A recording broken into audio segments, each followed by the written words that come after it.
You are listening to the Soulless Minions of Orthodoxy, alternative DVD commentaries.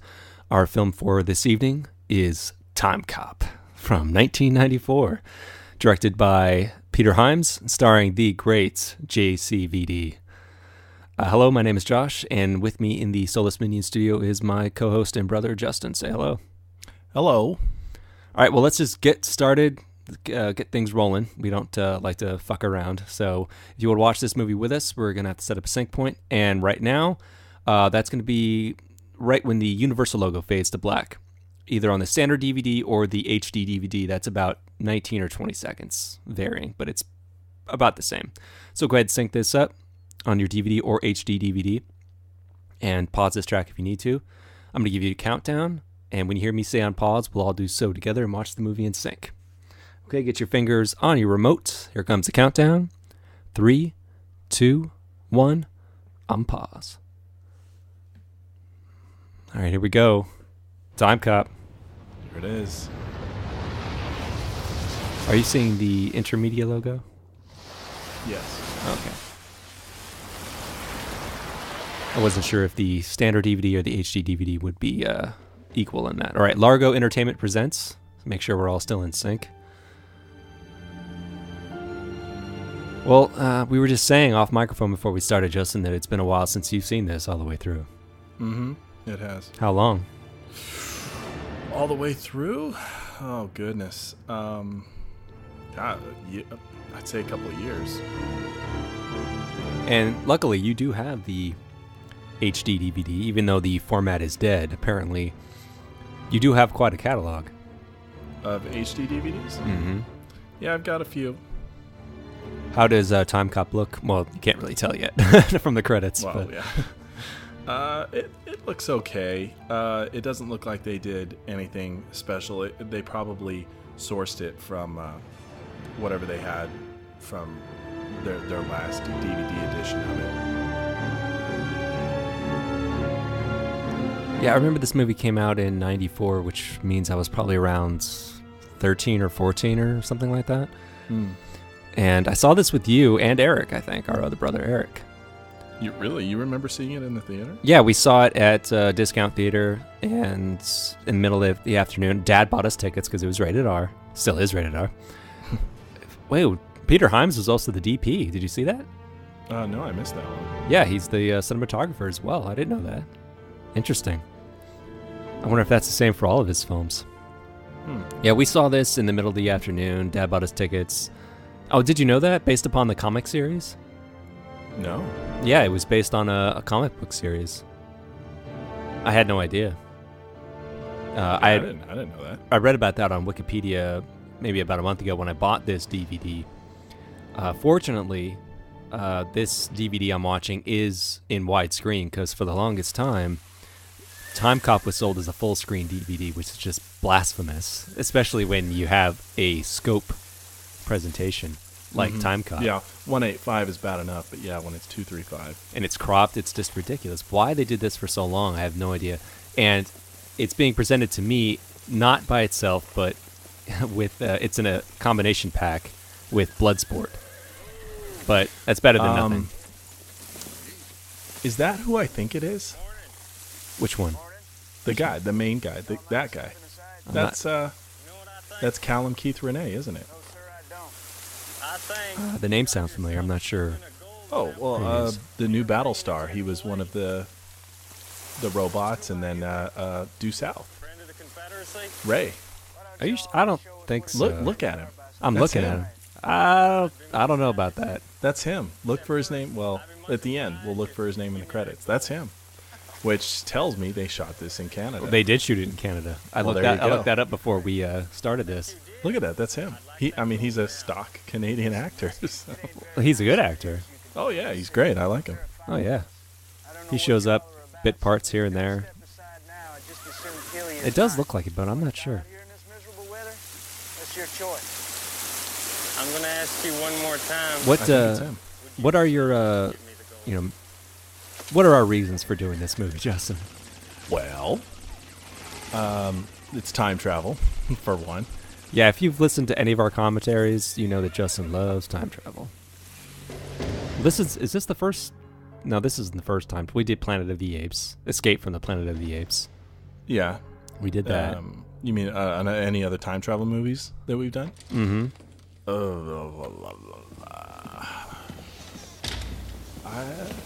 don't know. I think Apes might be it. Good afternoon, Senators. I think so. The President is very grateful for your time here. Believe me. Nothing's coming to mind. Yeah, me neither. Yeah, we didn't do the Philadelphia experiment. Cut out the shit, George. Yeah, no. We wanted to. You backed out on that, I think. I did? I think so. Oh, wait, we're talking over this lovely opening scene. Oh, yeah. Where they're talking. Oh, okay, this takes place in the year 1994, which was the year the movie was released. So apparently in 1994, time travel was a reality, according to this movie. Yes, but to I guess defend the movie because that time's already passed. It is kept secret. Oh, wait a minute. You're correct, Justin. It is Callum Keith Renee. Uh-huh. He is billed as the stranger. Okay, I'm sorry. Go ahead. I thought that'd get your attention. What was That's I right. saying? This is 1994, and it's... Did you already lose your train of thought? Oh, well, okay, yeah, it's 1994, and in this world that they are keeping time travel a secret. So the fact that it happened in 1994, I love Ron Silver here. He's chewing the scene, even though he's not saying anything. not saying shit. You look at him; he's just like, "You're all assholes, and I'm the man." That's just pretty much. That's the expression he has. On his face. Just like, oh hey, I just made another Due South connection. The kind of white-haired senator guy, he was in Due South. Oh, really? Yeah, he although not with the Callum Keith Renee version of Ray. He was with the other one. Oh, the earlier Ray, the proto Ray. Matuzak is here. All right, let's get back to the fucking movie. Okay, yeah, no one wants to hear us reminisce about Due South, but no one knows what we're talking about. Probably not. All right, so this scene is setting up what the TEC, the time enforcement. No, it's not. No. They're just setting up funding, aren't they, for the time? Well, it has been a while since you've watched this. No, they are setting up the TEC. Yeah, you're right. That's why Matusak is there. The black gentleman, I forget. I've seen this actor around. I can't remember his name. Sure, he was in Quantum Leap. Yeah, he's was it Timmy? Timmy. A B C D E F G. Right. Yeah. No, Tibby. Yeah, that's his name. Tibby. Yeah. But Tibby here is explaining to these bigwigs, these political bigwigs, that the Einstein-like guy, this Einstein-like figure, has invented time travel. They never thought he was a crackpot, but then he's like, oh, it worked. We've made time travel possible. And everyone is aghast, and he's like, okay, this is what we're going to do. Now that time travel is possible, we have to create the TEC, which is the Time Enforcement Commission, and it's going to be run by Matuzak, who is a local police chief, oddly enough. You think they would go with somebody, higher echelon, like in the FBI or CIA or something like that. But they go with a local police chief to run the TEC. And that's what they're talking about. Why not? That makes total sense. But he's explaining the basics of time travel. Well, let's be honest. This is Timecop. It doesn't go too deep into time travel. It just explains it in a very simple way. He says right off the bat, you can't travel into the future, but you can travel into the past. And he says that's where things get tricky, because you can steal money. Or he uses a reference, what if someone went back in time and enabled Iraq to become the first country to have the atomic bomb. Right. So he's like, people can fuck with history if we're not careful. So apparently, now that time travel is a reality, I guess they're counting on, or it's already possible. Actually, they already know it's possible because of the opening where Callum Keith Renee killed all those Confederate soldiers, that the technology is already leaked out. And people are using it for financial gain already. Yeah, now what I don't remember is how they're able to monitor time travel use somehow. Yeah, this movie... I don't recall how they, when it comes up, I've got the subtitles on. Hopefully I'll catch it. Wait, Ferris's girlfriend is on the screen. That's right. Yes, Sarah. There's never enough time. No, there's never enough time. I mean, she's gorgeous. I just love this actress. It's too bad that she kind of slipped through the cracks. Yeah, she did. Ferris Legend was, I think, her first thing. And then Ferris was before this, of course. That was 80s. I mean, this is like the last substantial thing I remember seeing her in. Ferris? Yeah. I know this was the last substantial thing I saw her in. Well, yeah, she slipped into doing B movies, and I don't know if they're still married, but she married Sean Connery's son. Wow. Mm-hmm. Jason Connery, I think his name is. Look, I love how they're telling us what day it is. Did you see that? The year? The new 1994 model. Oh, no. On the banner back there, just trying to accentuate the year. Well, when he's time jumping around, I guess you want to make damn sure what time we're in. Well, even though you can tell this is the younger version of Max. I know. No, but doesn't the old version of Max comes in, sees this event, so they probably show that sign. Well, I meant that when the older Max time travels back, you can clearly tell when they show this Max, it's the younger version of Max. But anyway. All the good words. Isn't it fun to discuss time travel? It never ends. Are you going to take this job? I think so. Yeah, out of all of Jean-Claude Van Damme's movies, this is the only one that I ever saw in the theater, and the only one that I really like. Well, I'd have to see it again, but I do remember liking... Oh, wait, hold on. Pictures bring back your memories. You're going to be very happy. Okay, go ahead. I'm sorry. The one with James Bond in it, Roger Moore. You can see the future, huh? Drawing a blank on the title, but I remember liking that one. Not Universal Soldier. No. Although I did enjoy Universal Soldier. That is that's all right. It's okay. This is is better. Crap, I cannot remember what it's called. Oh, here we go. Do we see her boobies? We sure do, in all of their fake glory. I love these sex candles. Yeah. It's like, doesn't it take too much time? Isn't the eroticism kind of taken away when you hold on, I gotta light all these candles? No, I don't know, but it's what's her name? Sarah what? It's Mia Sarah. Mia Sarah. Oh God, she's gorgeous. She is Melissa Walker in this movie. I wish they weren't fake. I really do. Her tits are fake? You can't tell. I guess I don't have a good radar for. No, they're shockingly fake. Max? I don't know. Fake boobs never really bothered me that much, as long as they're not obscenely big. Oh no, that's the thing, that they're very modest, but they're very clearly fake. Oh, okay. Well, was it Jack Black said in Shallow Hal? Well, I can squeeze them. That's real enough for me. So I guess that's real enough for me too. Yeah. So he already, if you recall, Van Damme here, Walker, already knows. Well, we've already been told that his new job is going to be with Matuzak. They've already made reference to that, so right. This is setting up. So she already knows that she's pregnant. Mm-hmm. That's why she initially does not want him to leave. If you remember that part. Yeah, because there's something she wants to talk to him about, right? Well, because this gets repeated, as you know, later on in the movie. Mm-hmm. For different reasons. She says stay, but now she's like, oh, no, stay. I know that's what you do. What do you think of Jean-Claude? Just that things are different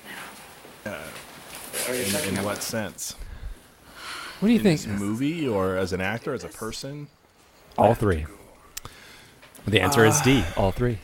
Sorry, go ahead. Well, I think Jean-Claude as a person, he seems like a hardworking guy who I kind of get like the same vibe I get from him I get with like Tom Cruise. You don't have to like Tom Cruise and you don't have to like Jean-Claude, but they seem to both have a really good work ethic, and they will just work, and they don't say no. They just keep doing their job. I respect that. I like that. And I think to some degree that shines through in his performance. He's not a fantastically skilled actor. So I think a lot of his personality is that we see in his characters are him. I don't think he's nearly as goody two shoes as Max here, but I don't know. I think there's something kind of earnest about him, you know. Now, I'm not saying he's, like I said, I'm not saying he's a Boy Scout in real life or anything like that. But I don't know. He's got a charisma that I think is interesting. That's why he draws a crowd. And you know, you and I were recently talking about Black Dog and how you wanted to see Black Dog. Not that the movie's great, but there's something about Swayze. You like the guy, and I kind of like Van Damme. You know, in this movie, I think he's fine. In this movie, I don't know if this movie would have been any better or any worse with any other actor. Well, depending on who the actor was, I mean, it could have been less of an action movie. I think the movie was always going to be an action movie, though. That's the thing. You think? I mean, that's not how Total Recall was originally supposed to play out. I don't know. I just time travel, some action, summer movie. This was gonna. I mean, but Van Damme's one of those actors like Schwarzenegger. You put his name above the credit. You know, it's no, I get that, but I mean, is there isn't like a whole ton of like ninja-y stuff in this, you know, that he's kind of known for. There is, you know, some, yes, but not. It's not over the top. It's not Kickboxer, so you know, I think this is pretty much the movie we'd have had if you'd have cast. Well, no, I can't think of anyone. I was going to say Stallone, but I was like, no, that's the same damn thing. I don't know. Yeah, so I like him. I think he's fine. All right. Yeah, I remember, not incredibly vividly, but being surprised at how competent this movie was. I don't mean that as an insult. You know, when this came out back in '94, I wasn't incredibly familiar with Van Damme. I mean, I knew he was an action star, but I went in thinking it was just going to be kind of a, you know, just a rumble kind of a movie. And here we're greeted with these really nice set pieces. I mean, we got the opening sequence, which was great, which is a great way to start the movie. It's a Van Damme movie that opens up in the Civil War, and then we flash forward to the present, and then now we're back in the past with this really great-looking 1930 Wall Street scene here. Good morning, Pete. Yeah, it does look good. And Peter Hyams, I think, is he's not the best director in the world, but he has a visual quality to his movies, a style that I like. You can really tell a Peter Hyams movie. I mean, he always shoots in scope, and he seems to make the best of his budget. Even when it's a small movie, like if you look at Stay Tuned, the movie feels big when you watch it. It has some scope to it. The same goes for Timecop or even Capricorn 1. I don't know. I like his eye. What do you think about Peter Hyams? Well, I think you're definitely right. He definitely has a visual style that's identifiable. This movie, even though it doesn't take place in space, looks to me visually a lot like 2010. It does, yeah. You know, I'm trying to find a word that explains it. I mean, this is going to sound weird, and I don't know if you'll know what I mean, but both this movie and 2010 have kind of like a greasy look to it. It's like the skin, like people's skin takes on sometimes a greasy texture to it, and I think that's because of how it's lit. And I think he is highly involved in that. Well, he is the DP in this. You know, yeah. So it's just part of it. I mean, 2001 was, of course, 2010 was done in the 80s, so that has that 80s greasy look to it. I don't know how else to describe it. Yeah. This kind of has it too. God, I don't know how to describe it other than that. I mean, just it's because of the lighting. I got a feeling about the future. Yeah. Do you think it just could be because you're watching it on a higher definition? No. No. But Peter Hyams, as a director, I like this bit here. I'm sorry, when you can of him walking in. Well, this looks great. It's a great shot. It still holds up today. But I love it. That tell that you hear. You hear the sound before you hear that, you know, and he looks over. He's like, "Oh shit!" He's like, "Oh, I'm fucked." I thought it was a great little bit. Sorry, continue your thought, please. Well, just Peter Hyams is a director. You know, I think he's a competent director, a decent writer, and you know, I mean, there's this 2010. What else has he done that Capricorn 1. Stay tuned. I like all of them. You know, he did something called Outlander. Are you familiar with that? It was Sean Connery. Is that who it's with? I don't know much about it. I think I may have seen it once many years ago. I don't really remember anything about it. The plot summary said something about Io, you know, one of Jupiter's moons, which is odd because that's where they went in 2010. Well, they went to Europa, but Io is one of Jupiter's moons. But that's weird, isn't it? Now, we keep getting off track of the movie. That's pretty cool. Yeah, now this is very Van Damme stuff. Oh, this is I mean, is kind of toned down Van Damme. You know, it is, but you know, even something like this, you know, the stuff he was doing, you know, the kicking and all that, the splits and all that. Yeah, I don't mind him doing it. I'm not opposed to the character doing it, but when people don't fight like that, nope. You know, so you know, this thing sticks, man. That's brutal. Yeah. No.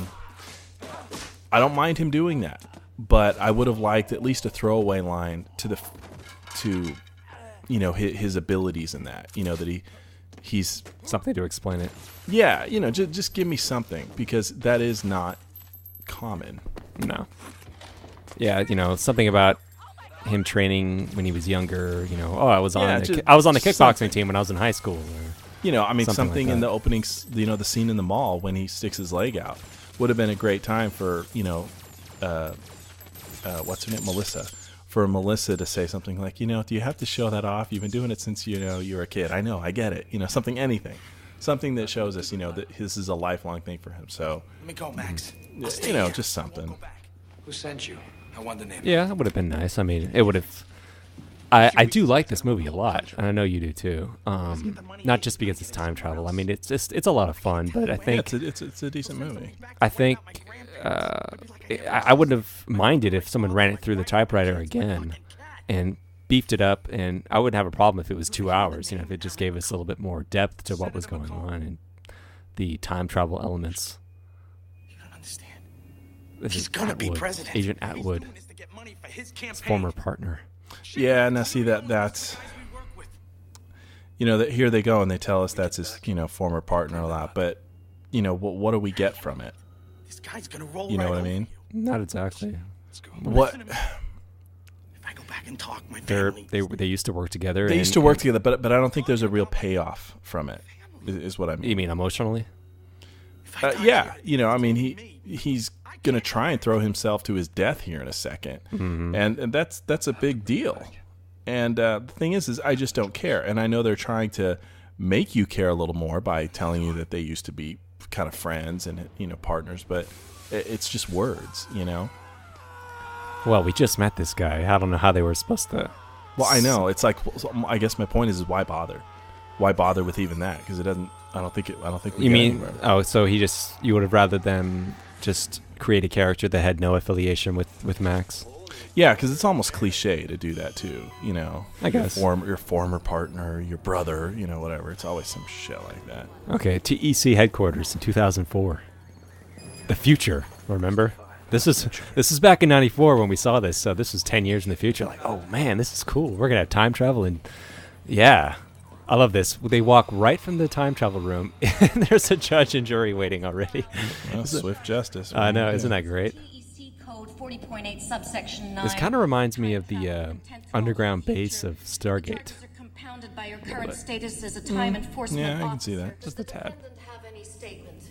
Tell her. I don't mind so much. I mean, it is a bit cliche that Atwood is, you know, formerly his partner. You know, I don't mind. I think it adds a little bit of emotional weight. If he was just somebody who wasn't affiliated with Max, he was just someone associated with Senator McComb, or if he was just a TEC agent, just someone who didn't know Max, I don't know. I guess I never really thought too much about it. It doesn't bother me. I don't know. Maybe if they extended the opening a little more and had him maybe even know Max back when he was a beat cop. Okay, wait a second. Now, they sentenced him to death because he committed a crime against the EC, and they sentenced him to death. You know, very swift justice, as you just see. Look, see the screen back there. They're looking at. That's how that's the only way they show in the movie how they detect time travel. It's kind of like the ripples they show are kind of like when they show the seismograph of an earthquake, you know, something like that.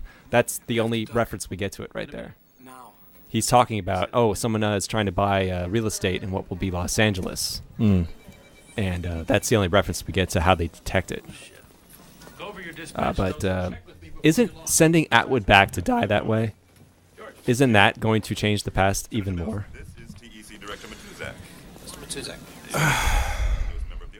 I get. Don't think too hard. Well, no, it's just something. I mean, they. You know, they both jumped out the window. So there's going to be people on the street that maybe heard that and started looking up.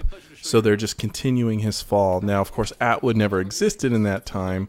So the fact that he dies there, I guess, doesn't really mean anything. If anything, you think they would have... you would think that they would have had Walker go back to shortly before or shortly after Atwood arrived in that time originally to stop, to prevent whatever he had done. Because at this point, Atwood had already... I guess his intention was to gather this information, make the money, and then take it back to present day. You mean Atwood's motive? Yeah, Atwood was buying up stock, and then he was going to then. Well, he was buying up stocks, and then the money would be by that point would be worth a hell of a lot more in 2004. Right. So he was going to return to the modern day time, but he was buying up stocks, which other people in that time would have or potentially could have bought had he not bought them. So he was altering the past. So they didn't undo any of that.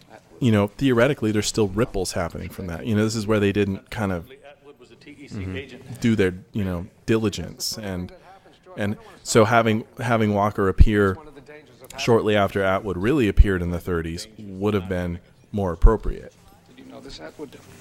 Yeah, that's true. But I think to prevent him from doing whatever he was going to do. Yeah, but, that would really slow this movie is not meant to be too deep. You know what I mean? But you're absolutely right. Of course, it would make more sense to erase any, proof of him existing in the 1930s, and just continuing his life and letting him die there. Yeah, it would make more sense. Mm-hmm. Do you think it was a smart move that we already know that McComb is a jackass and he's the villain? Because, Atwood had already fingered him. He said, McComb is doing this for his campaign. McComb is the villain. End of story. And we already know. You think it would have been better to be a mystery? Well, think about it. If they didn't telegraph it to us like that, we're not stupid. Who else is it going to be? Well, I like Ron Silver, especially with his beard. I know, but I can't think of anything he's played where he's been a good guy. His beard should have his own credit, and also starring Ron Silver's beard. I don't know. I liked him in The Arrival too, but he was also the villain. He was He was a douchebag. I guess he always does. He must have played a good guy at least once. He probably has, but I can't think of him. Yeah. Not yet. But you see, what I propose is far less costly. It accomplishes the same thing. I guess rather than spending all this money to police it. I love that line. Stupendous amount of money to police it. Yeah. He's got a great voice. Oh, he delivers his lines with great. He's great. He's owning. When he's on screen. I don't think he means to take away from Jean-Claude Van Damme, but he does. That smile is. He did pass away, didn't he? Ron Silver? Didn't he? I remember reading or hearing that he did. Whoa! Look at that! Look at that Futuro car! Wow. That is a car and a half. Well, that's a limo, I guess. Yeah, but then Van Damme gets in one similar, doesn't he? Whoa. See, it kind of sticks out amongst all these regular-looking cars. Yeah, it does. It's cool, Yeah, it's obviously a limo of some kind. Well, yeah. From what I guessed was that it's, ouch. He's such an asshole. Oh, he is. Lawrence, I love you. Lawrence, I love you. I really do. Don't tell me what I can't do. Wait. There's coming up a really good line. Here it comes. You don't even need the truth.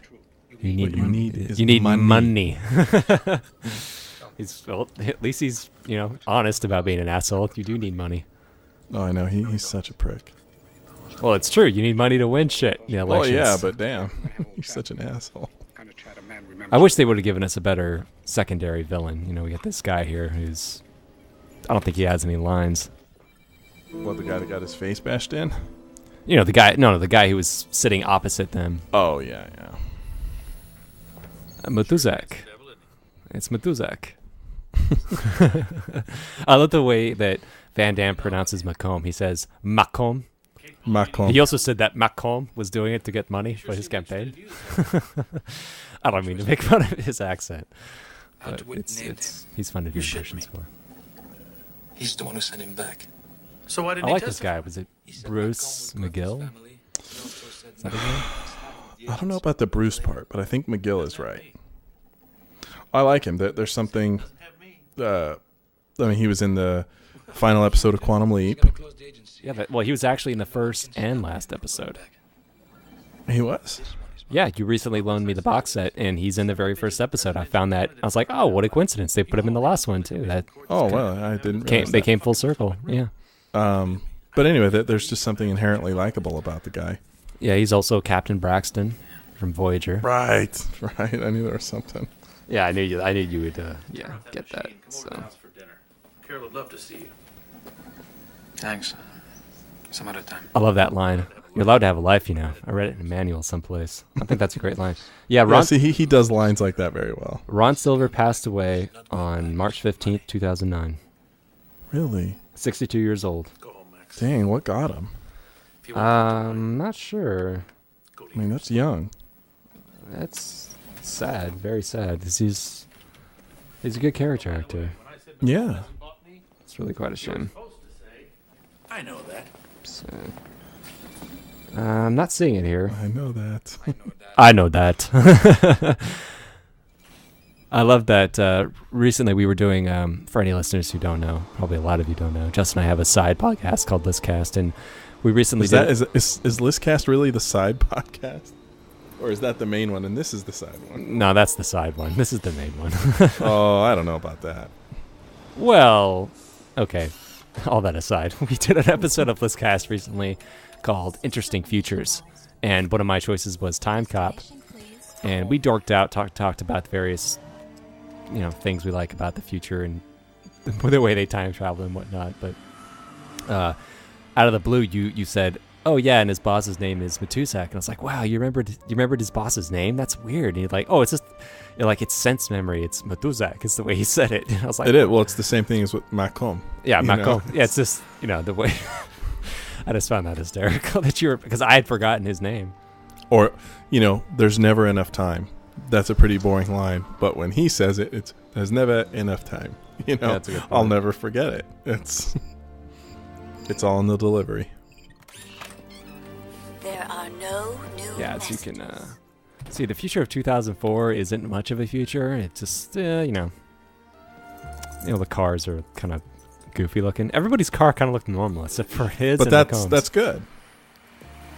Yeah, well, the way I think of it is maybe people in power, like a senator or someone who in law enforcement, would have bulletproof cars. Maybe that's why it's so bulky.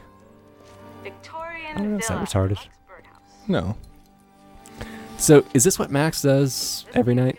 He just comes home and watches the same videotape over and over again? I'm thinking he does.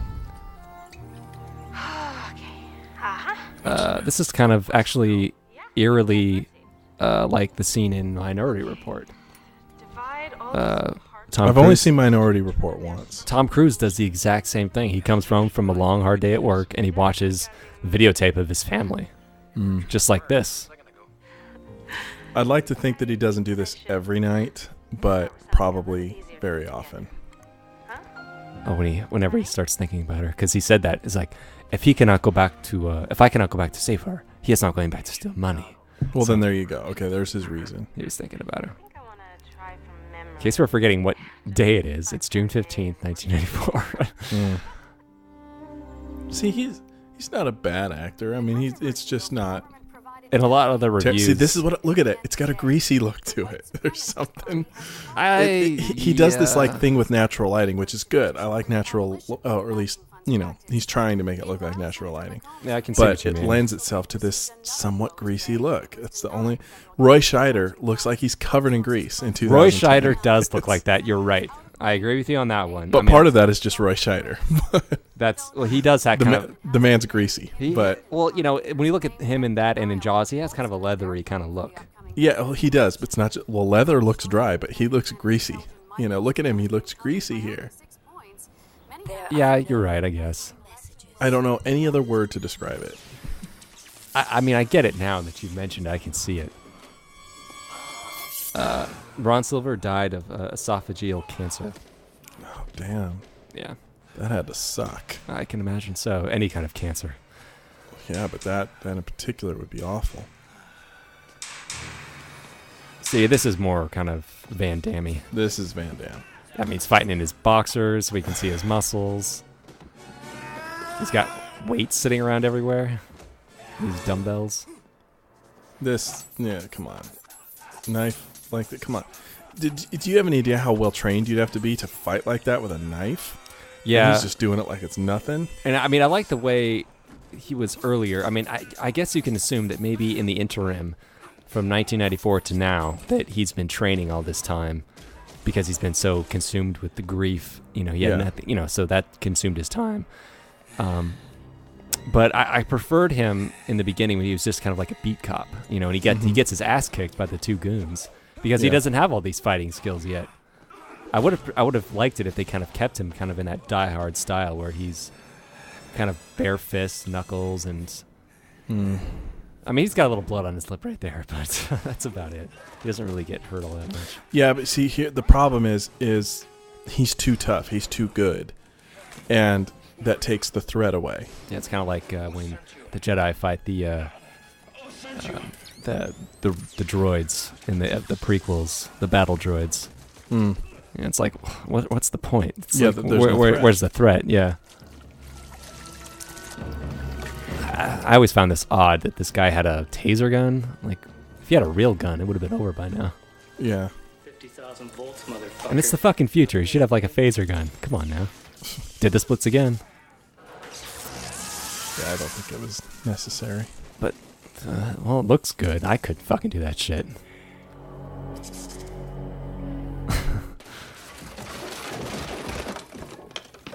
I like this actress in the movie. Oh, I do too. Do we know her from something else? She was in so many episodes of ER. I know that. Oh yeah, you're right. She was. Outside of that, I can't think of anything. What's her name? Fielding. It's Fielding. Yeah. it's that sense memory again. I'm a cop. Her name is Gloria Rubin. Get in there. He's under arrest. I always found it kind of a cliche of movies there, how police officers or FBI agents, CIA agents identify themselves by quickly just flashing the badge. Do people get away with that in real life so easily? I'm thinking no. Because it's so, I mean, come on, anybody can you could flash a credit card if they don't look at it closely enough. That's true. So, I mean, he just slams the door on her face. Well, this is a good bit. She constantly tries to get back in the room, and he doesn't let her in. Yeah. My com said that. Did they say that? I said that. And what does IA want with me? Atwood was your partner. Internal affairs isn't Well, at least they brought back the Atwood plot. Oh, what? Right here. Yeah, well, he said something about IA investigating you, and he said, well, you were Atwood's partner. They're not sure if they can trust you right now. Oh, yeah. IA is internal affairs. Oh, yes. I authorized the missions. It's like, nope. God damn it, Max. This agency isn't dead yet. I like the two of them together in this movie. They play off each other all right. I wish... Which ones? What were you saying? She's on the ride. We've got about an hour until. Yeah, him and the boss or him and the girl? Oh no, well, him and the boss, yeah, definitely. But him and the girl too. That's what I meant. Just jumped from 4 to 6, sir. Let's see. Yeah. Oh, this scene, I forgot. See, that's what Mia Sarah's boobies look like. Yeah. They're clearly fake. They don't look that fake here. Those chicks. That chick? Are you serious? I guess, dude, they don't look that bad to me. I'm not saying they look bad. They just clearly. Wait. Hold on. Looks like safe sex to me. Okay. Yeah. I like this bit with this dude. They have fun with the time travel, changing of the past kind of convention. We're gonna see this guy in a different light later on, which was fun. It's right here in Washington. Shit. Come on, you're out of here. He's a long-haired hippie here. Later on, he's gonna be with short hair and kind of anal. I really could care Let's less see. whether you like me or not. Yeah, she was in ER and recently in Lincoln, apparently. Oh, I haven't seen that. Well, I've heard it's outstanding. Weapons and tactics and speak 3 languages. Impressed? I'm blown away. I read the Atwood file. You didn't mention you could read. Yeah, she was also in Nick of Time. I haven't seen that one. So. Oh, with Denzel? He crossed you. Is that Denzel? No, that's Johnny Depp.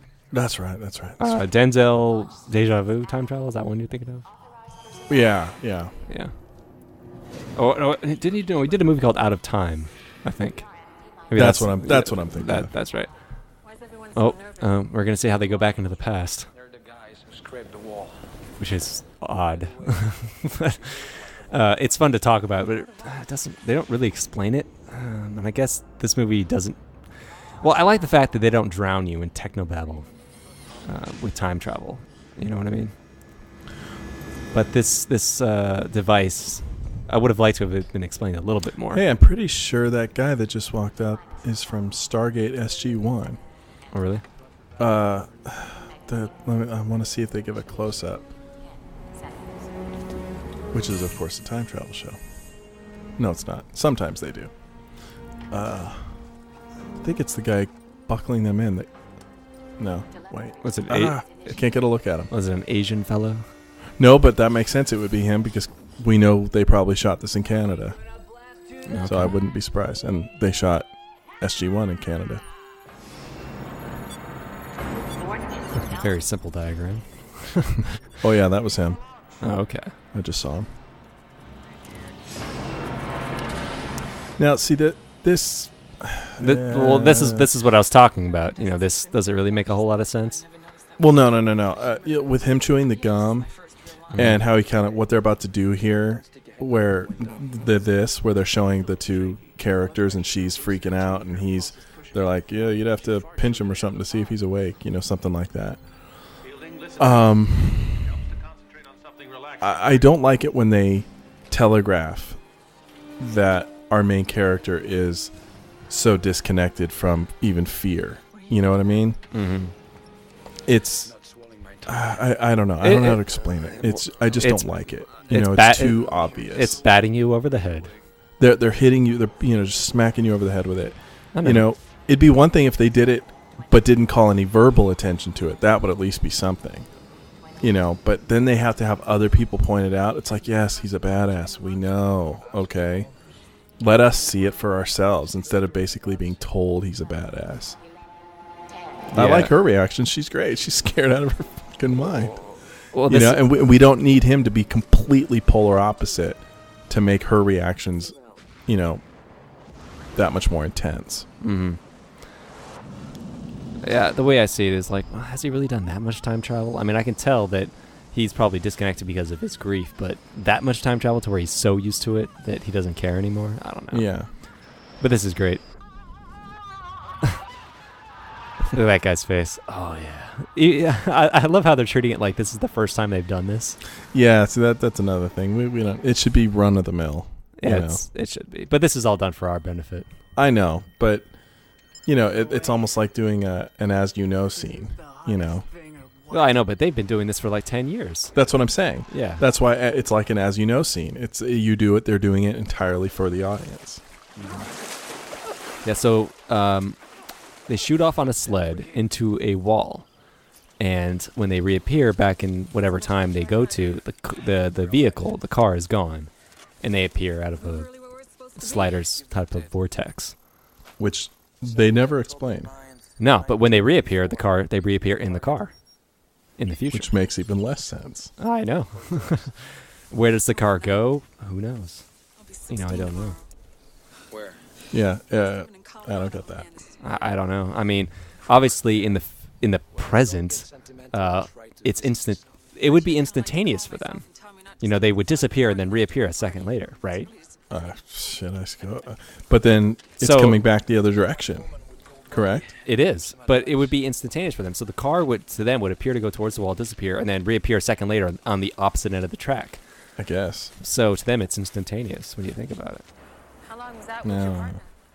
3 years. Well, that's now I like this here. Where isn't here where she talks about, hey, this is where I would be right now. I think I'm about to go on this date or something like that. Yeah, Bobby Morgan. Yeah, Bobby Morgan, still waiting for a second chance. That's the name of the guy she's going to sleep with, Bobby Morgan. That's why I joined the agency. I think the whole world should be able to party on Saturday night, sleep in on Sunday, and not I can hear worry you whether or chewing. not the planet's still going to be here on Monday. Sorry.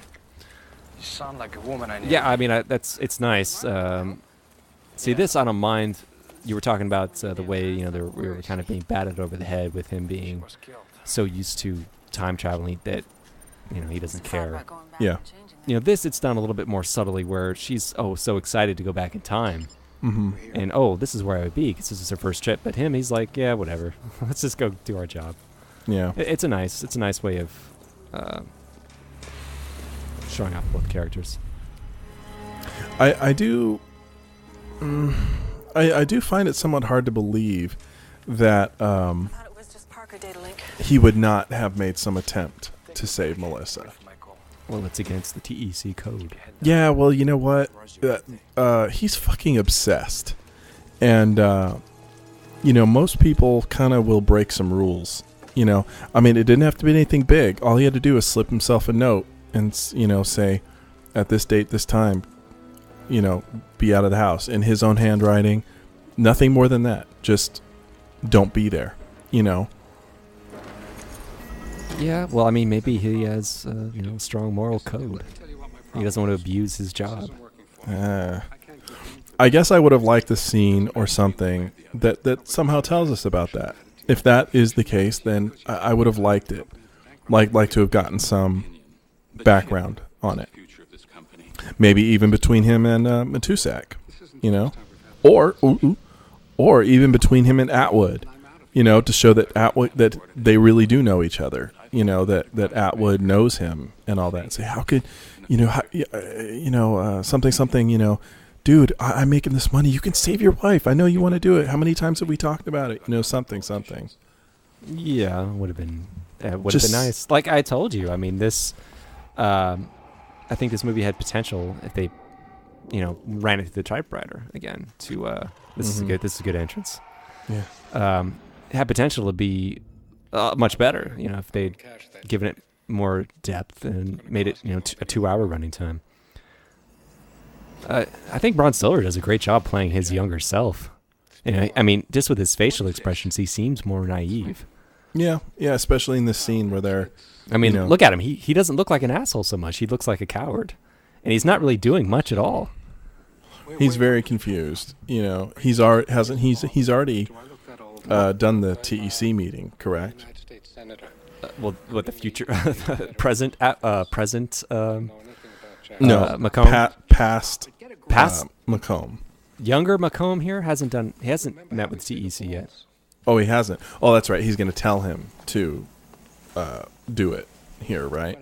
No, right now he's telling him don't accept this check from Parker, letting you out of their contract because Parker is the one who develops helps develop is involved with the technology that allows time travel to be possible. Okay. So Parker owns the patent on it or something like that. Some of the technology, and Macomb here, the younger Macomb, thinks it's bullshit and he wants to be let out of the contract. Right. So right. older McCone is saying, no, don't do it. That's a mistake. It's going to cost you a lot of money. So that's brutal. That's why he hits him right now. Never interrupt me when I'm talking to myself. Well, even older McComb is really quite nasty to his younger self. He's very, I guess, like disappointed in how he was. You know, he even takes it like he's like, good God, man, do this, do that. You know, you're acting like a pussy. No, he said that. He's like, I remembered having bigger balls. Yeah. He's like unimpressed with himself. Well, who wouldn't be if they went back in time? You know. Oh Jesus, I would hate to see myself. Oh, I think I would just kill myself and then erase myself from existence. I think that's what would happen. But I love. I never noticed how well Ron Silver is just with his facial expressions. You can tell which is the younger version, which is the older version, even though they're practically wearing the same thing.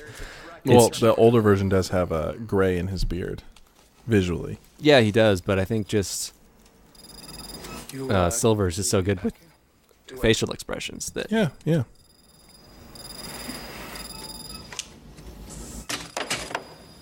Agent Walker, I think I love the way that Silver plays on Max. You know, he plays with that cliched action star that he'd become. He's like, you know, how are you gonna get down there from here? Or how are you gonna beat me with all that fancy kicking you like to do? You know, he's just kind of he's playing around with that cliched, and he does it so well. I think that I mean, I know for a fact that Van Damme, I think, wanted to expand his, you know, oeuvre, his repertoire. You know, he wanted to show off a little bit more acting. You know, not just make a kickboxing film. You know, something like that. I'm in office. It's going to be like the 80s again. Top 10%. Does he really have more gray in his beard? 90% can emigrate to Mexico where they can live a better life. I didn't notice. It seemed like the younger one had like maybe shaggier hair. No, the younger one has shorter hair. Are you sure about that? Yeah. Anything else you want to tell me about yourself? Oh, turned another one. Don't tell See, me it seems that Max is the only one who's not susceptible to, you know, greed. He's running for Well, him president. and Tuzak. It's unfortunate, though, that this happened on the very first, outing with her. Yeah, it would have been nice for them to develop a relationship. You know, it's kind of like with Atwood, you know, develop their relationship a bit more. Mm-hmm. Although we do get to know Fielding a little bit more before she turns. And even then, we stay with her for a little while. I mean, And we come back to her, so yeah. Yeah, we're going to come back to her later. She's in the hospital. And, I mean, we got the story about her and Bobby Morgan, so we got to know a little bit about her past. And, you know, so it's, it's a bit sad when they kill her off. Yeah.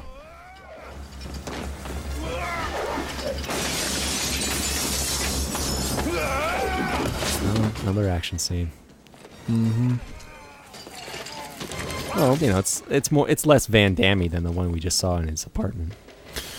Yeah, I was just thinking to myself, instead of coming home and watching the whole movies, or at least after maybe watching the whole movies, we see him wake up and start training, just to show how he's able to do these things. I want to see how a character have him wake up, stays this good. Have him wake up, start lifting weights and lifting weights, practicing his ninja kicking. Right. Show me that he works for this. Yeah. Yeah, would have been nice, I guess. I mean, they've already established he doesn't have a life, so nope. Let us see what he does with it, and that this is what he does. He practices all the time. I wish they hadn't set this scene in stereotypical factory. Nondescript. Oh, this is a good bit. Yeah. I love that time travel shit. And that just, that's one of the rules that this movie decides to follow. That, you could do a version where he always had that scar, the older version, and then we see him get it here. Mm-hmm. Or you can do what we just did, where it never actually happened that way, and then Van Damme gave him that scar, and then you see it magically appear. You can go both ways. There's no official rule book on time travel. So well, does this movie? You just have to pick your rules. You're right. Every time travel movie sets up its own rules. Right. Do you think this movie follows its own rules?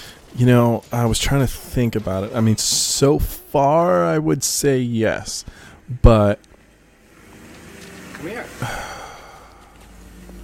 You own the company. Do you understand? I don't know. I'm thinking about the end. I'm trying to think of what happens, and does it? I'll have to as it plays. I'll have to see. Oh, we just got the subtle reminder of same matter can occupy same space. Mm-hmm. As he drops the envelope in his hand. Will you lay off the fucking candy bars? He's like, what? Poor guy. He's looking down at his tummy. He's like, oh, I like those. He's like, man, I'm an asshole. Mm-hmm. Yeah, I think it's inevitable that anybody going back in time and would think that about themselves. Like, God, I remember being a better person than that. Yeah. Yeah, so, like, what is this place, really? They don't really explain what it is. Why is there, liquid nitrogen around? And why would they be meeting there? Why was it necessary to meet there? Well, it's got to be a place where there's no one around so we can kill them. Yeah, but that's where young Atwood was meeting with the Parker guy. What the hell are they doing there? Young Atwood? You mean young Macomb? Macomb, yes. You're getting your names mixed up there. Why would they meet there? Yeah. What purpose were? Well, this is obviously this is the facility. This is the Parker Macomb Data Link facility. I mean, surely. I mean, you would think they would meet in like a boardroom or something like that because they're businessmen. Yeah. Why in a factory where there's apparently nobody working there at the time? There's no workers with hard hats or anything like that.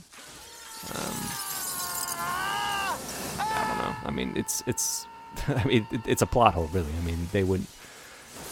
This is just a stereotypical movie factory, really.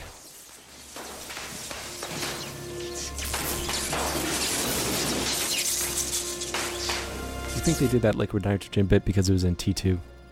Probably. I was just watching and thinking, man, that does not fit in tone with any of the rest of this. What the hell was that? I should have said freeze. I think he got the idea. Now, do me a favor. Don't give up without a fight. Never crossed my mind. Now, why do they explain her motive? Oh, this is good. I don't want to fight a woman. He's like, she's like, then don't. Then don't. But wait. Here comes his comeback. What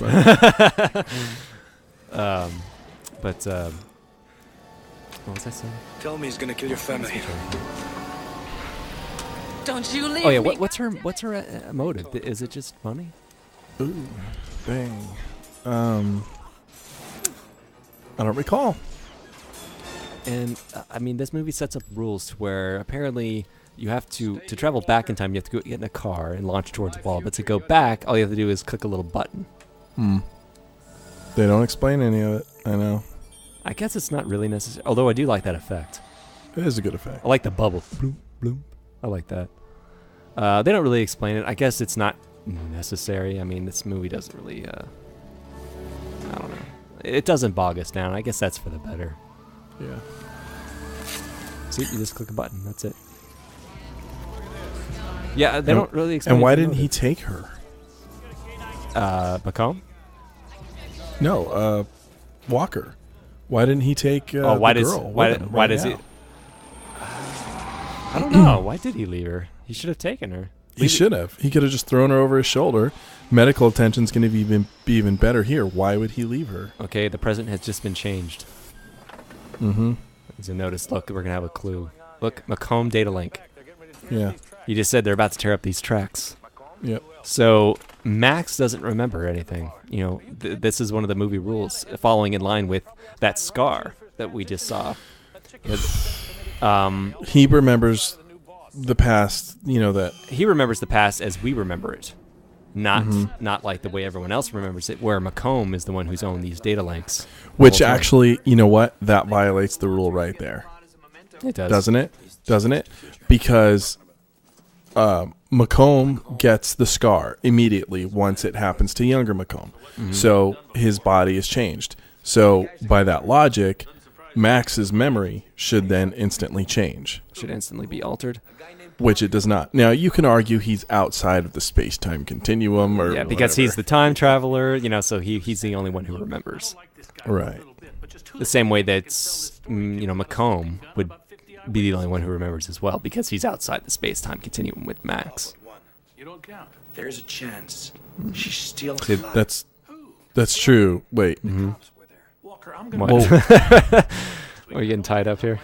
Well, I mean, do we know that present day Macomb really remembers the same history that Max does? We've got him. You understand that? We've got the guy. Or does he just he get back and realize, hey, look at this wonderful... No, he would remember the old past. Because, like you said, Max remembers his old past. So, yeah, Macomb would too. So, basically, this is a whole new future for Macomb. So, he's coming back to, business that he didn't have. Well, he's going to be a little lost. Well, he's coming back to mainly just, I think, business, but wealth. Yeah, all of it. Yeah. But you had to deal with basically, yeah. According to this the movie's Macomb logic. data link, that's a big deal. You know, he's the head of a company right there. Well, he doesn't. Well, yeah, I mean, he doesn't care all that much, for that matter. I mean, all he's trying to do is become president. So once he's president, I guess he would find somebody else to run his data link system. I think it's worth pointing out that Max has the memory of the other version of history. Macomb does too. So I don't know. I guess it would have been a little interesting to see Macomb dealing with a different world. He would have come back through whatever time travel thing there. People probably wouldn't have recognized him or known what happened because everything was changed. You know what I mean? You lost me for a second. Look, wait a second. What's the matter? See, look. See, he punched that guy in the face earlier. Exactly, so which wouldn't have happened. That's right. So, it wouldn't. So because they were arguing about money, he's already going to have all that money. So they've just violated their own rules. Yeah, they have. Yeah, they have. Yeah, they have. So this movie does break its own rules. Yes, it does. Oh well. Well, we tore up the plot. I like how that guy twitches though when he goes to give him the peanuts. It's like, you're not going to do it again, are you? What do you know? Random intervals Maryland utility shows spikes in demand and duration. Yeah, I like. I like this bit though. Even though we just deconstructed the fact that this movie doesn't follow the rules, we get these two characters that don't know Max, or they do know Max, but they don't know him to the degree that they used to.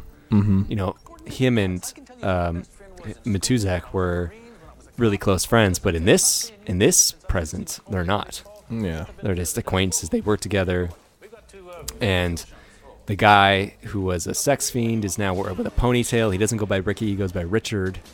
Right. Yeah.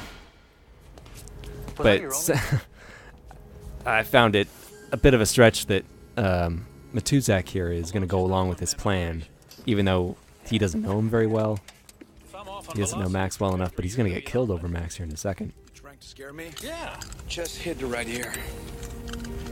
I'll see you. This is what sells him. It's like, I've had your wife's goulash. That's enough. Yeah. Apparently so. Like, oh, not for me. Okay. That's odd that we remember him from two time traveling stories. This and the Voyager episode. Yeah.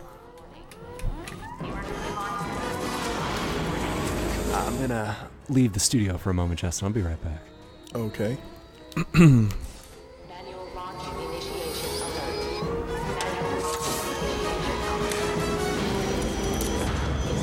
I don't really think it was necessary to have Matuzak be killed here. I mean, I understand they're trying to heighten the tension and everything, but I don't know. I just don't think. I think the more you think about it, it's just kind of not needed. And those guys just got burned, presumably to death. This is a good little bit. I like this. It's a bummer Josh is missing this, More things like that would probably happen to you if you were a time traveler. You don't know exactly what you're coming into. But, the Matuzak getting killed and the soldiers getting killed, I don't know. A little forced, especially if you really start thinking about it.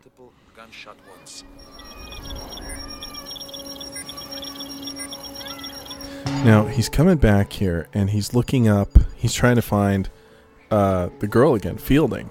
But again, I just don't understand why he left her in the first place. I mean, this is the first thing he does upon getting back to 94 is go to find Fielding. But it didn't seem to occur to him to throw him over his shoulder and take her back. Maybe it was just in spite. He left her there. No, I don't think so. He's smarter than that. And while I was out of the studio, did I miss that great shot where he appears behind a truck? Yeah, you just missed it. I just talked. I even said it's a bummer you weren't here because that was a good shot. Because I think it probably made the trailer. Wouldn't be surprised. Yeah, that's a trailer moment. Oh yeah. Oh, that's a good shot. See, yeah, he's looking for Fielding right now, and this is. Yeah, well, he just found her. Yeah. Happy birthday. Yeah, why leave?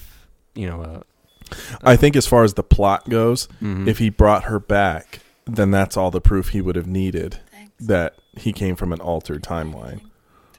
Yeah, because the real Fielding would have been there. There would have been two Fieldings. I think he left her there because he thought she was dead. Even still, though, that's a body that shouldn't be there. That's still like time travel 101. Don't leave anything behind. Of course not. Yeah, of course not. But I think that was his reasoning at the time. He thought she was dead, so he just left. Well, I can see the logic, but I mean, the whole job of the TEC is to prevent fucking with time. So you take back what you bring with you.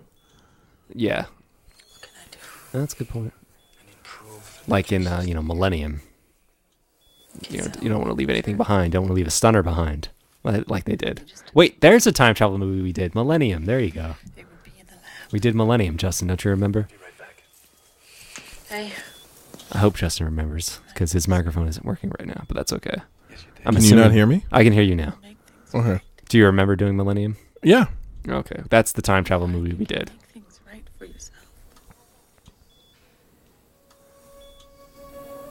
I'll be right back. It's hard not to quote him. And then, of course, right about now, he's going to conveniently he just come across the blood file of his wife. Yeah, what are the odds? I mean, incredibly out of insane, unbelievable. Oh, yeah. I mean, this is probably one of the weaker elements of the plot. The fact now, we saw when he pulled up to the hospital, we saw Melissa getting in a cab to leave. Yeah. Well, she wouldn't go to a... She wouldn't go to a hospital. No, she would, yeah. She'd go to her normal doctor. Yeah, she wouldn't go to a... Yeah. It's a conceit. It's a plot convenience. Melissa Walker. What? Oh, my God. This is her blood? Stop it. Don't belittle the guy. Positive. Nice and simple. So now I have a reason. Why don't we pretend this has a voiceover like now I have Blade Runner? Now I have a reason to go back and save her. Yes, Melissa. No, if you want to have a voice like Blade Runner, it'd be like, so I had no idea that this was going to turn out that way, and I decided to go back in time to save my wife. Yeah. You got to do it in that very bad that deadpan, I don't want to be here voice. Yeah. What a terrible voiceover that was. Yeah, it was bad. I don't know why he let me live. Let's not talk about Blade Runner right now. Right. These guys, Jesus this is bad. Come on. They really should have. I expect more from Peter Hyams. Yeah, stop giving us cliche bad guys like this. I mean, I would rather have seen Jeffrey Jones, when he's playing the devil in Stay Tuned. That was good.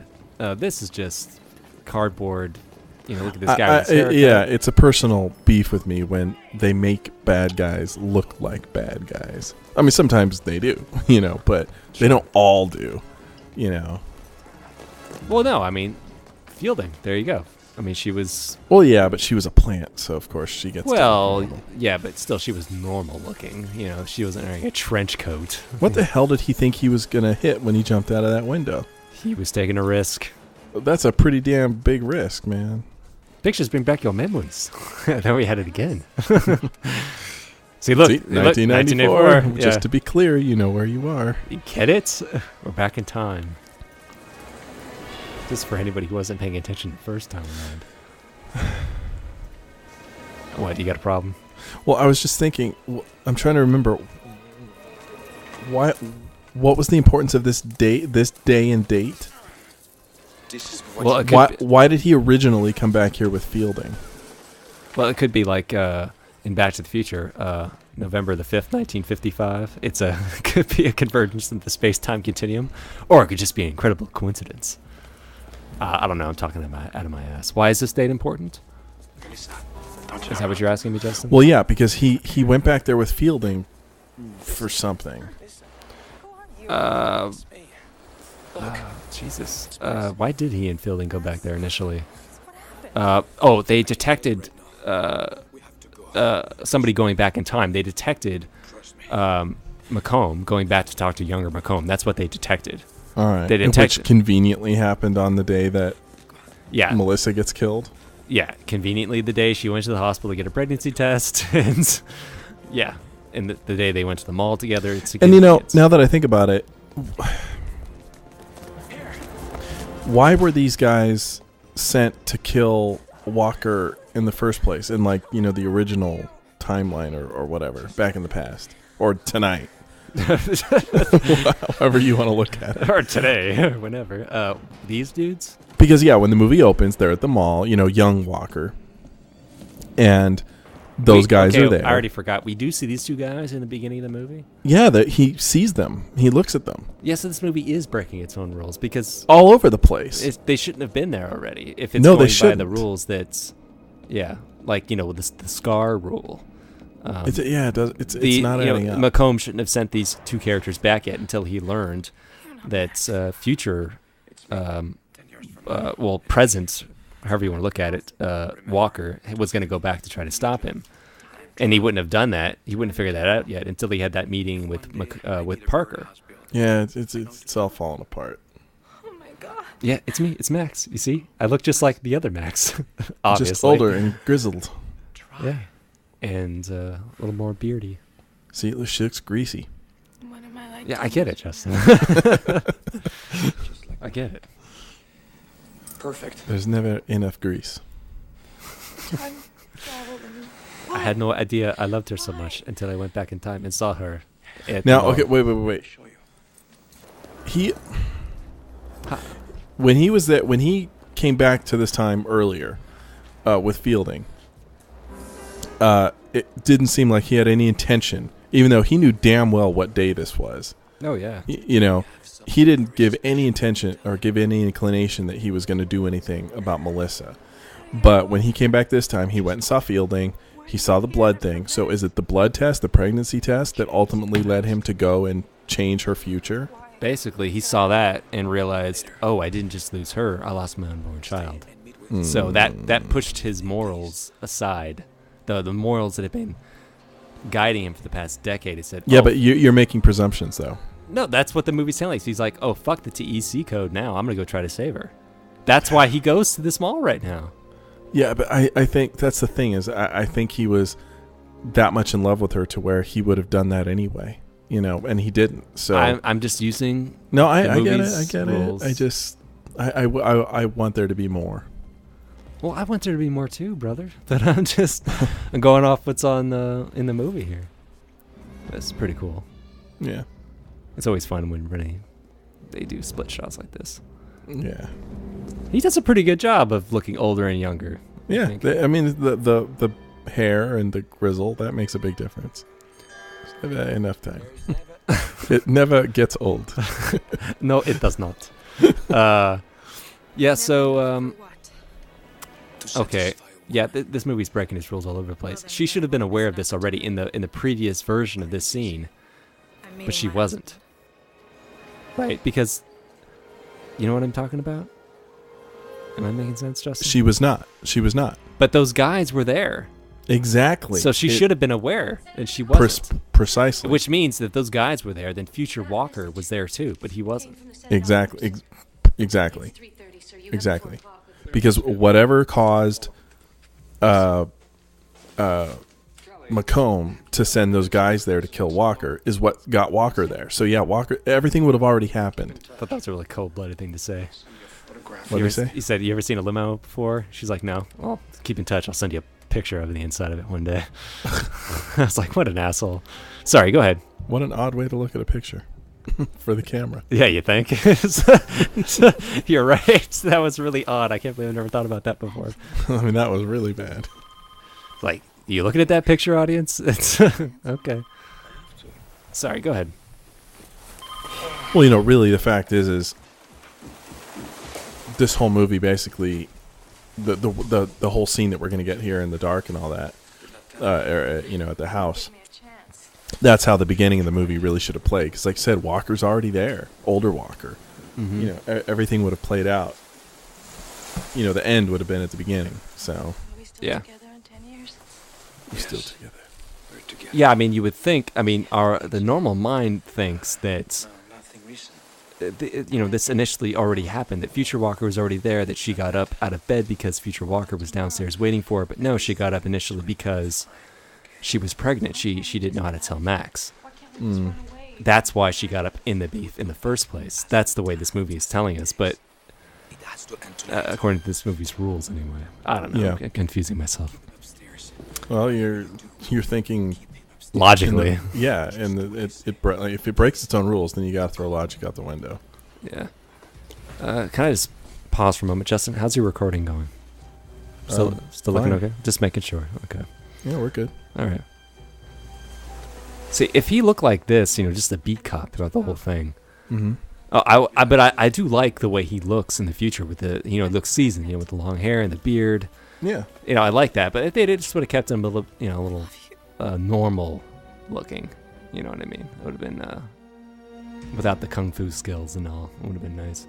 You know, if he had just been working out, punching the punching bag, you know, lifting weights, and he'd say he was just really good at fisticuffs, you know, not mm-hmm. Surprise. Who the fuck go are to the you? family. Don't go down. Yeah, so this would have already happened. Future Max would have already been there and taken care of these guys. Yeah, this movie is all fucked up. Okay. Yep.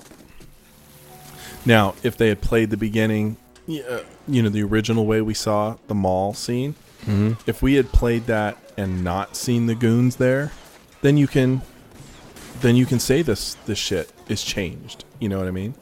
Mm-hmm. But they broke that rule. You know, all they had to do was not show those guys. Son of a bitch doesn't know how to die. He'll learn tonight. You don't kill him. Kill him and you don't get back. I guess that's the rule for bad guys, at least in this movie. Yeah, you don't do your job, I'll kill you.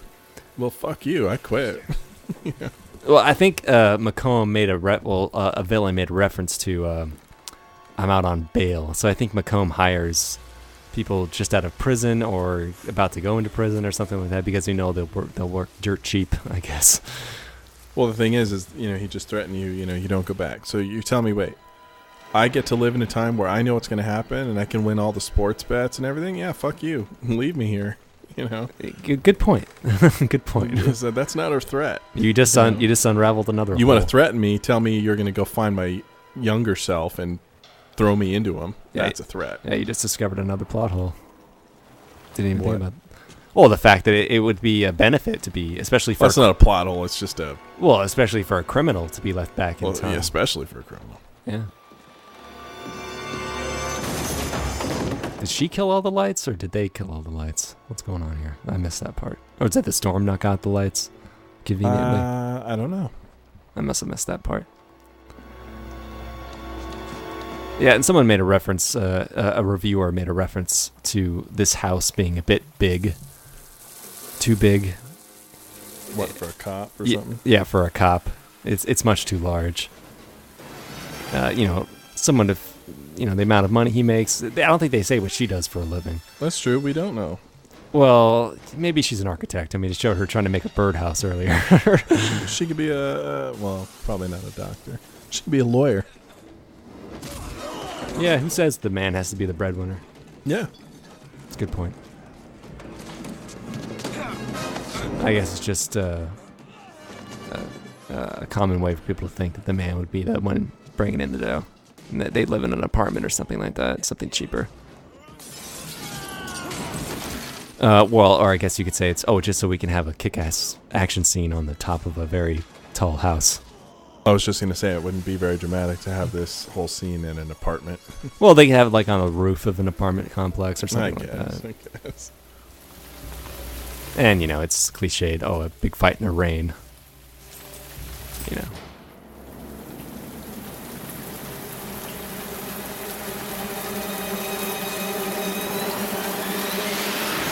very convenient. Very steep, what'd you say? Very steep roof. Well, it's a... is it Victorian? Victorian style? No, I don't know. I mean, it is what it is. Well, I think Victorian style is the style of the birdhouse she was making. And I think she was making it in the style of this house. So, yeah, I think you're right. Okay.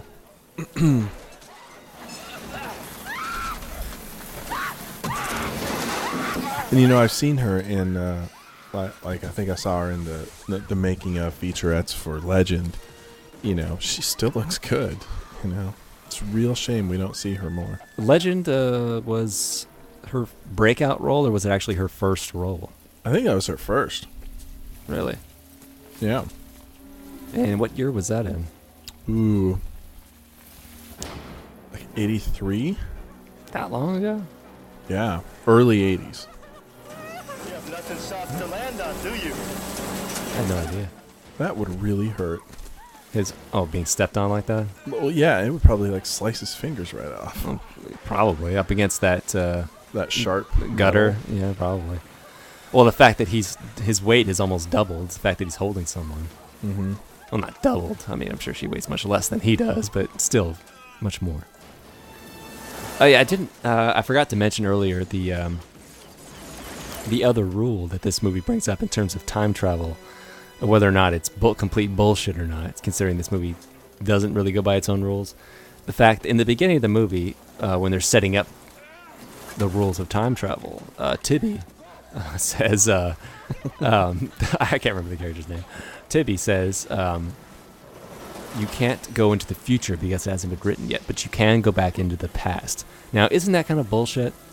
Because isn't the future from whoever's perspective? I mean, if you think about it, if the TEC still exists 10 years from 2004, someone could travel back into the past, but from the people of 2004's perspective, that's the future, right? Mm-hmm. So isn't that kind of bullshit?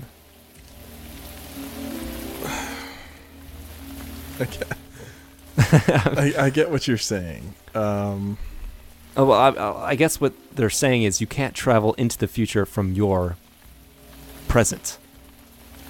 Wherever that present happens to be.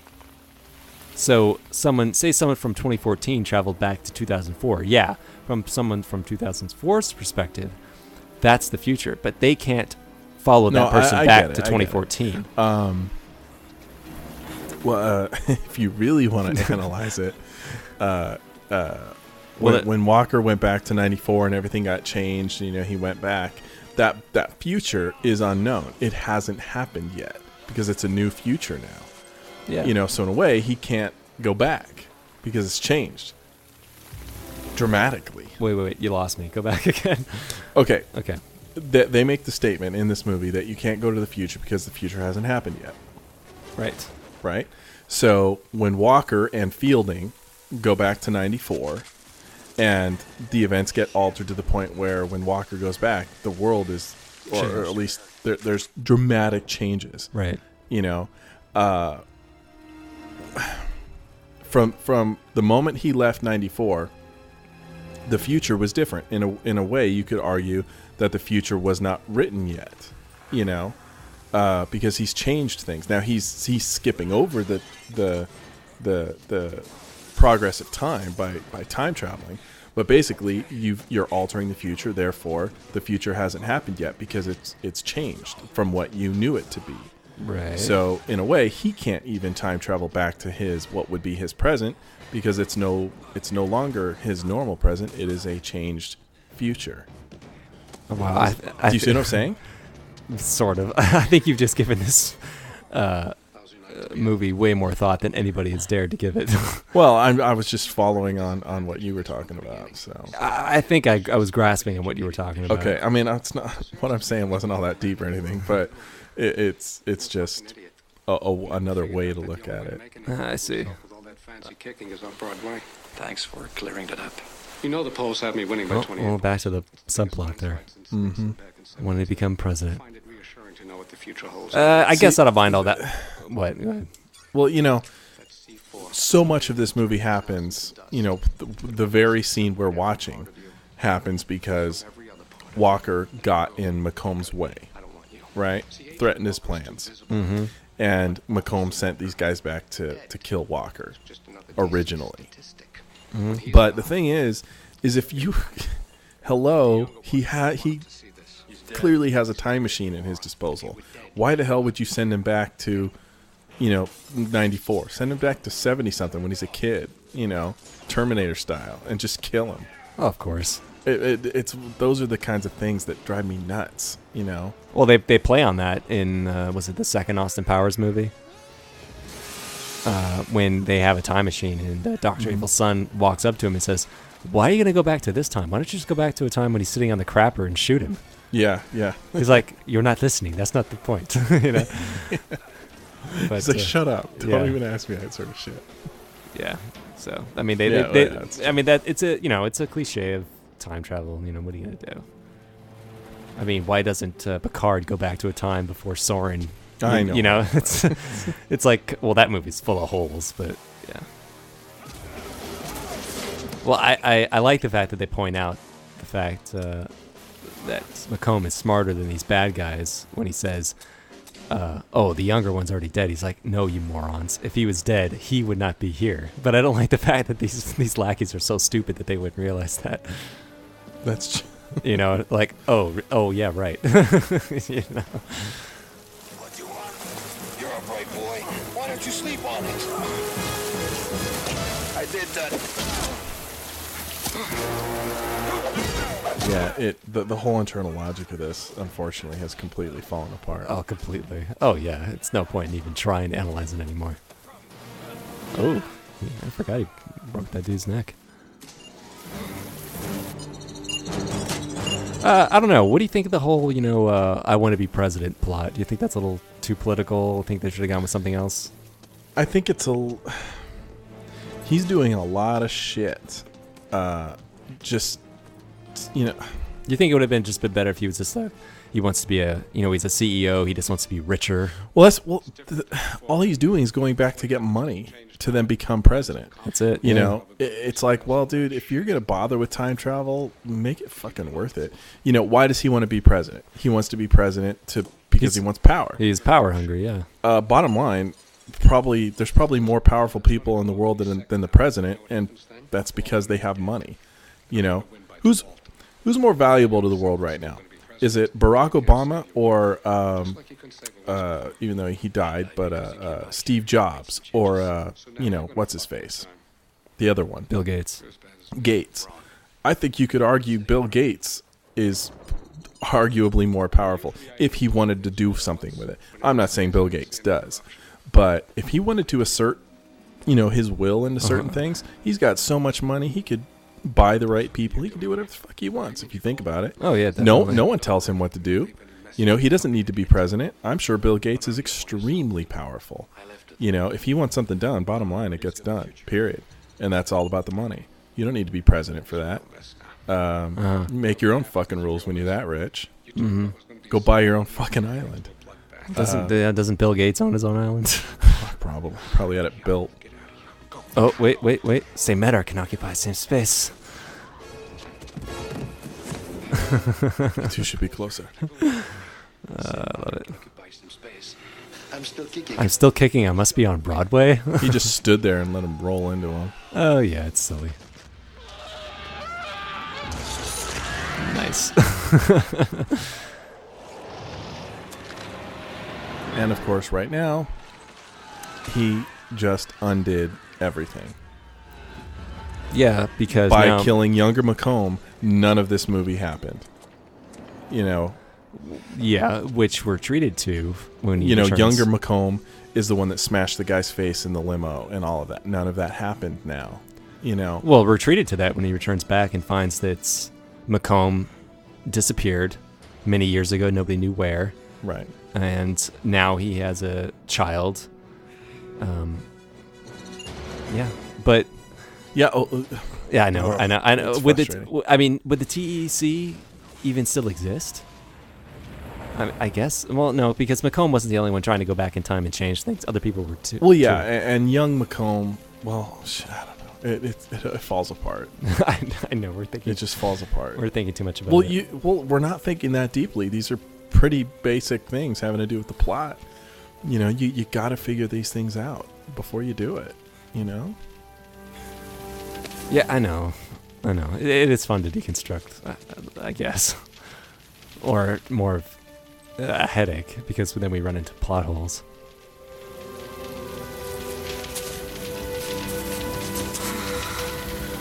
That's okay. She's been shot. She'll be fine. I'll just leave her here and hope for the best. Was she shot? Yeah, she took one in the shoulder. Oh yeah. See, they return to the car, going the opposite direction. Mm-hmm. And Parker data link since McComb was killed, so it's Parker again. Mm-hmm. But wait a minute. Wait, hold on. Wait a minute. No, I just thought what? What were you saying? Well, wait. What I was about to say, see, everything's back to normal. But it's not. It's not. Things have changed. But what I was saying is, okay, wait. He went back in time again to go look for Fielding. Do you remember? Yeah. Okay, but he went back in time to go look for her after they'd already had that meeting, in the past that, McComb had that meeting with his younger self after he'd killed that Parker guy, right? Yeah. So Parker was already dead. You're right. He was. So they fucked up again. That's a big fuck up. Parker should still be dead. I mean, maybe McComb wouldn't. Well, maybe Parker had a brother. Maybe that's Parker Jr. or something. I don't know. Blank spot. Yeah, but 10 years ago, McComb left his office, canceled all his appointments, disappeared. Nobody's ever seen him since. Yeah, I remember. McComb is like the Jimmy Hoffa of this era. That was a good little lean in, lean back. Oh, you mean from both of them? Oh yeah. Yeah. See, but being in time travel, they should be used to this kind of thing. Don't you think? It should be in the TEC handbook. Sometimes you may come back from a mission and not remember certain things, or certain things may be different. You know what I mean? Yeah. Why is she there? Is she not in internal affairs anymore? This time, stay away from trouble. I don't remember her backstory. Wait, hold on. I guess not. What was the line I was talking about? Bobby Morgan still waiting for a second chance. Still waiting for a second chance. How did you know? What? Wow. Okay, sorry. As we're nearing the end of this movie, do you remember the TV show that tried to spin off of this? Oh God. It was called 7 Days, I think. Oh well, I mean. I remember 7 Days. That didn't have anything to do with this. I think it wasn't it? No, I've seen 7 Days. It doesn't have anything to do with Timecop. Okay, well then there was a show called Timecop. That may have been. Okay, but I thought 7 Days maybe was riffed off of this movie, and I guess obviously I've just gotten mixed up. But there was a show. This is fucked up. He doesn't know this kid. He's missed 10 years of this kid's life. And this kid looks nothing like him. Well, yeah. Or like Mia Sarah, for that matter. Not at all. This kid has blonde hair, for starters. Yeah, and both of them have dark hair. Very odd. He's a buttered bread white boy. And this is... Yeah. What kind of day job? Busy. Yeah, so he's missed 10 years of this kid's life. Oh, fuck. I'm not even going to bother analyzing this shit. Well, you could try. I mean, we're about to get into I'm just saying, physically, the body that this body is the body that's been living for the past 10 years with her in that house, kid and all that. Technically. Well, technically, but I've read in some reviews, some people think that there should be another Max. There should Why? be... I don't know. They think that there should be 2 Maxes now, that when he goes back to this time, that the regular Max that has been living this 10 years should be there with them. No. I'm just telling you what I've read. I would disagree with that. I disagree with it too, but some people go with that logic. There would not be 2 Maxes. But I don't agree. All right, for anybody still watching, we're in the credits now. So thanks for sticking with us. All right, Justin, do you want to wrap up our thoughts on the Van Damme Opus Timecop? Unfortunately, I mean, none of these things are... Have you lost respect for the movie? No, I haven't lost respect for it. You know, the fact of the matter is, most time travel movies end up having these kinds of problems. There he is, Callum Keith Renee. Yes, stranger. I knew it. It's just I realize I say this from my armchair here. Okay. But it just seems to me like, you know, story writing 101, especially if you're doing a time travel movie, create your own set of rules and freaking stick to it. If you don't, people are going to pick it apart. You know, Back to the Future, for the most part, sticks to its rules. You know, the only conceit. No, that's not true. They do break their rules, don't they? Back to the Future? Yeah, they break their rules. I haven't thought about its rules in quite some time, but I think it definitely sticks to its own rules more closely than this movie does. Yeah, it certainly does make more of an effort to. Mm-hmm. But I don't know. Like I said, it's a problem with a lot of time travel movies, and some of it is just dramatic stuff. You know, if they do for dramatic effect, and I get that. I'm not silly for that. But well, you know, Bill and Ted does a better job sticking to its rules than this movie does. Bill and Ted is actually quite smart when it comes to it. It actually is. You know, it's not impossible to do. People don't think it is, but it's actually quite clever in its time travel explanations and devices. Is that all? Do you have anything else to say, Justin? I guess not. I mean, I still like it. It's still fun, escapism. You know, some of the fun things you get to play with time travel are here. It's still a fun movie. It never, I think, tried to play itself as anything more than just a fun, enjoyable time travel romp. Yeah, I agree wholeheartedly. I think the movie holds up pretty well over the years, considering it's, I don't know, how old is it now? It's, God, is it almost 20 years old? 18 years old? Jesus Christ. It holds up pretty well considering. I love retro futures, you know. Mm-hmm. It's fun to see that, you know, in 2010 or 2001 and the Time Machine and whatever. You know, it's fun to see that kind of stuff.